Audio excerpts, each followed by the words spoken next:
জানেন আপনি যখন মারা যাবেন মুনকার নকির আসার আগে আরেকটা ফেরেশতা কবরে আসবে যার নাম রুমন। সে আপনাকে বসাবে, বলবে লেখো উকতুব আমালাক, তোমার ৬০ বছর কি কি করেছো প্রত্যেকটা মুহূর্ত লিখে দাও। ৭০ বছর যা যা করেছো সব লিখে দাও।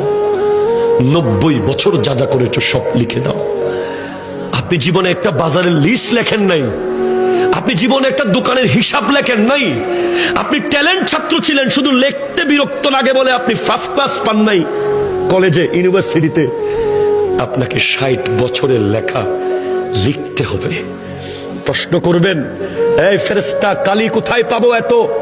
বলবে মুখের থুতুকে কালি বানাও। কলম কোথায় পাবো? হাতের আঙ্গুলকে কলম বানাও। কাগজ কোথায় পাবো? গায়ের কাফনকে কাগজ বানাও। লিখে দিতে হবে। নামাজ পড়েছেন, কলম চলবে দ্রুত। রোজা রেখেছেন, কলম স্পিডে চলবে।